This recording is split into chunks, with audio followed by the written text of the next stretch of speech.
We did it. We did it. Welcome back to the Green Beans Go channel. It's your host, me. And maybe our positivity that we started off with yesterday was the key in finding success. Maybe that's the key to it all. A little positivity every morning, a little sprinkle of joy and optimism. Maybe that is the ticket to success. All I know is, right? Overall yesterday, if you would have tailed every single play for 0.1 units, you'd have been up 0.34 units. But we played the parlay of Colt Keith and Jeremy Pena. Pena hit one in the top of the first. Keith hit one at the top of the ninth. Kind of these bookends, poetic. Colt Keith had been 0 for 4 in the game. Top of the ninth, he comes in with one out. And I'm watching the game. I turn it on. And I'm watching it, man, and the pitch just ripped it off the bat, and it was flying. I knew it as soon as it hit wood. I said, "That's gone. We did it." I screamed a little bit, and there's some other ones: Riley Green, Ryan McMahon, Jeremy Pena, Angel Martinez is a pretty big call at 8-something-1, and then Nicholas Kurtz. Now, I had a reflection yesterday. I had a heart-to-heart with myself before Colt Keith hit one. Thinking about this, I posted this on June 8th, and I said, I'm only playing promos for 2 weeks. You guys know this. We've been kind of laying off, and we have big things coming down the line. I started this journey with a vision, and the vision fell apart in some aspects. And I think that an important part of betting is to adjust when things are not working. And the biggest thing that is not working for me is I had been betting too much, too many units. I need to set a tighter, I'm not going to get into it right now. We'll talk about it on Monday. Big things are coming. It's going to be more helpful for you, just like how when we started this, right, it became more helpful. I'm going to funnel it even more. And we're going to keep adjusting and keep doing things. So yesterday was a great day for us, great day for Green Beans Go, great day for the channel, great day for the home run. But ultimately, there are bigger things that I think are more important that we'll talk about on Monday when my 2 weeks sabbatical is up that I think will be even better. All right, Tampa Bay. Do we run it back? Do you just do it again? Riley Green and Parker Meadows, Josh Lowe and Brandon Lau. I think Detroit left-handed batters are what you need to target here. Slightly less optimistic just due to the overall pitching. That's why it's yellow today. But I think we could still get some runs, and I think we could still get some home runs. Just not as optimistic maybe as yesterday. Game in New York. By golly, Yankees are on sabbatical. They're done. What is going on? Yesterday, they're minus 2-something, 230. They lose the game outright to Baltimore, who just had to come in from out of town on the road. It's just like the Yankees don't want to play ball right now. And their prices, right? Like I like their left-handed batter state, but the prices are atrocious given the form that they're in. This is a classic pitching versus conditions. The pitching looks good. The conditions look, the pitching looks good. The conditions looks good. In other words, if the pitching was a little worse, I'd be all over this. But because the pitching is solid, I'm nervous to endorse it. But I will say the conditions are good. And that's kind of a theme that you're going to see throughout this entire video is a lot of great spots today, conditions-wise, but the pitching is just holding it back a little bit. Ryan O'Hearn, Dylan Carlson, if he plays, Cody Bellinger, and J.C. Escara are the official leans for this one. Game in Minnesota. I think right-handed batters are what you need to target here based on the weather, but I still don't love it. The total at this game is set at 10. Really high total. I do think you're going to see home runs, but not enough, and I don't feel confident in a lot of them. So Rhys Hoskins, Harrison Bader, and Byron Buxton would be my leans. Game in St. Louis, it's going to be in the 100 degrees. We're going to touch triple digits probably during game time, and I don't know how that plays into it, if that's going to be brutal for these guys. I don't know if it, in theory, it should help the ball fly further, but at what point does it get too hot to where it's just a miserable day and guys want to get in and get out? I don't know. It's something to keep in mind. I would target right-handed batters here.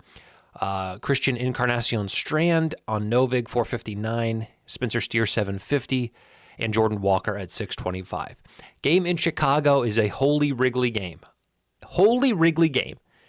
20-some mile-an-hour winds blowing out. The total's at 12.5.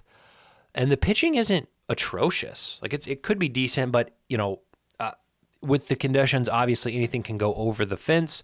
The prices, I'm just not comfortable with them. You may think it's worth it. You may look at it and you may say, well, it's 20-mile-an-hour winds, so plus 250 for Kyle Tucker. That's fair. That's fine. You play it if you want. I'm not comfortable playing 250 when I could get them for 400 at a neutral park. I don't know if it's that big of an advantage. With that being said, JP Crawford, 550, and Cole Young, 9-1, I think are good prices for the conditions and for the matchups. Moving on, game in Toronto, I think is a green. Barrios and Aaron Savali, who just got traded again from the Brewers, are pitching today, and I think there's guys on either side that can really get after both, and there are good prices to boot. So it's kind of a perfect mix of the pitching's not great, the park is good, and you're getting good prices. I like this spot a lot. Mike Tauchman, Andrew Benintendi, Andres Jimenez, and Addison Barger, all at the prices listed there. Game in Pittsburgh, the conditions say you need to take right-handers with how the wind is blowing, but the pitching says you need to take left-handed batters, so I'm a little torn. I'm tricky. I tried to pick guys who hit right-handed pitching well. Kumar Rockers playing for Texas has been injured. I don't love his stuff. I think he is very gettable. Andrew McCutchen and Joey Bart would be my leans there. And for Mitch Keller, who's pitching for the Pirates, Adolis Garcia, it is a lean. I looked at Jake Berger. He might be injured. I don't feel great about it. Game in San Francisco, we're skipping. Nope, not even going to talk about it. Game in Miami.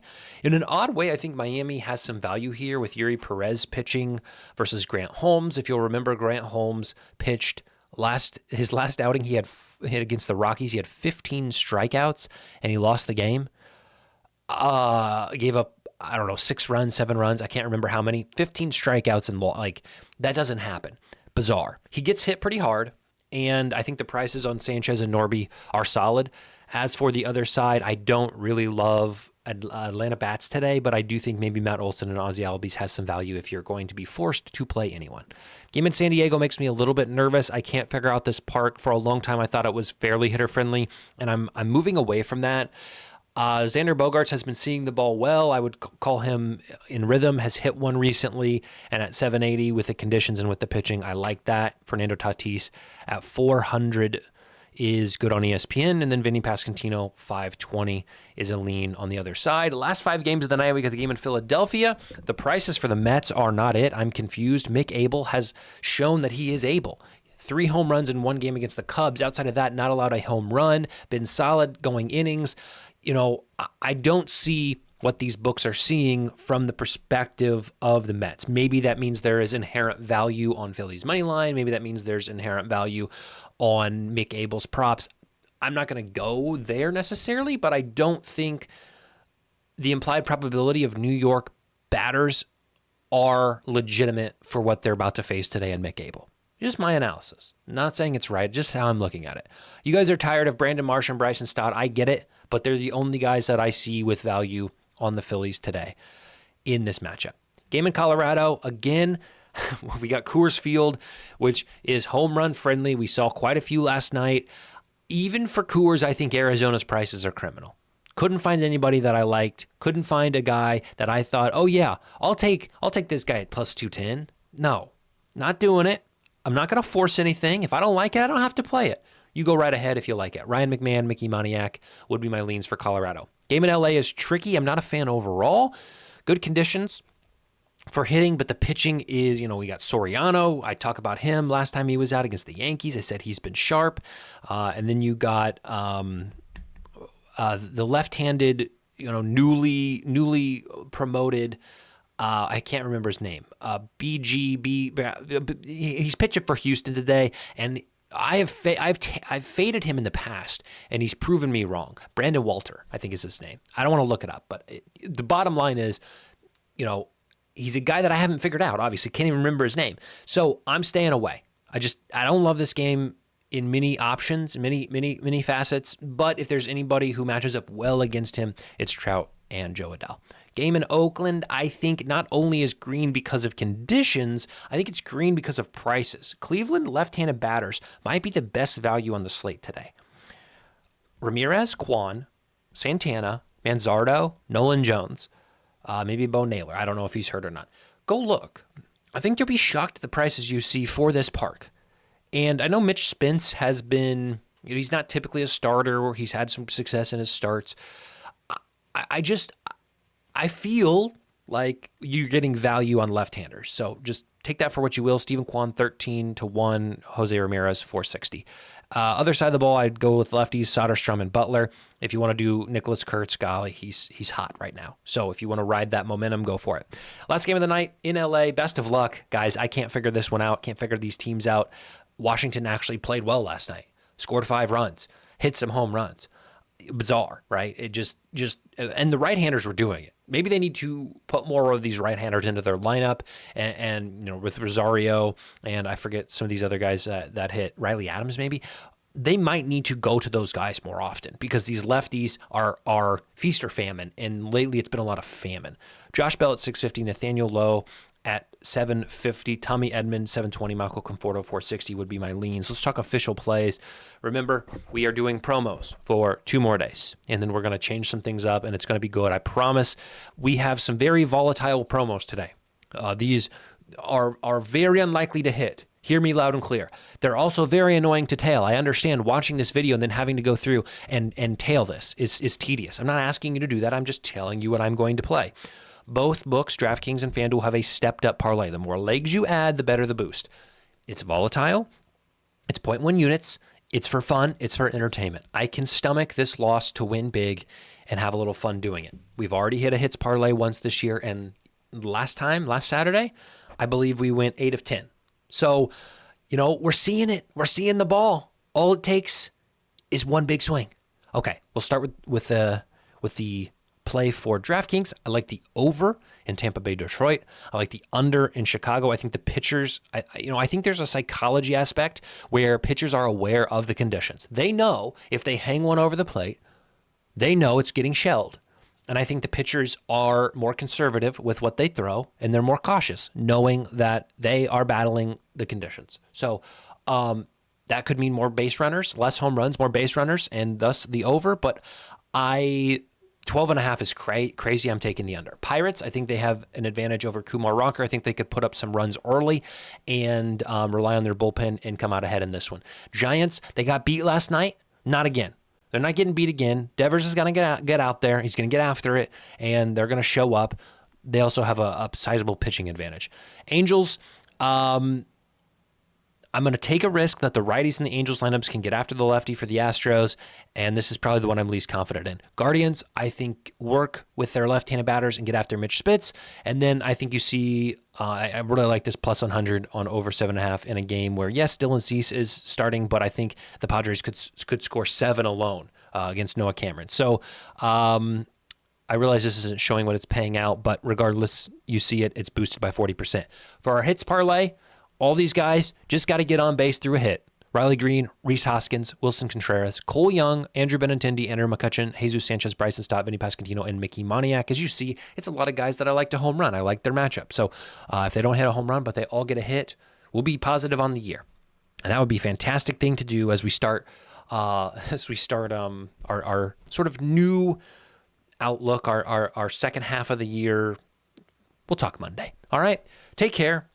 We did it, guys. We hit a play. Feels good, baby. Glad you guys come back. Like the video. We just crossed 9.5K subscribers. I think we can hit 10. I think we can hit 10 pretty soon. So if you are here and you're not subscribed, hit that subscribe button. Let's get up to 10. And if you guys got any ideas of things we can do when we hit 10K, things you want to see, whatever the case may be, drop it in the comments. I'm flexible. I'm a man of the people. Let me know what you guys want. Okay, see you tomorrow.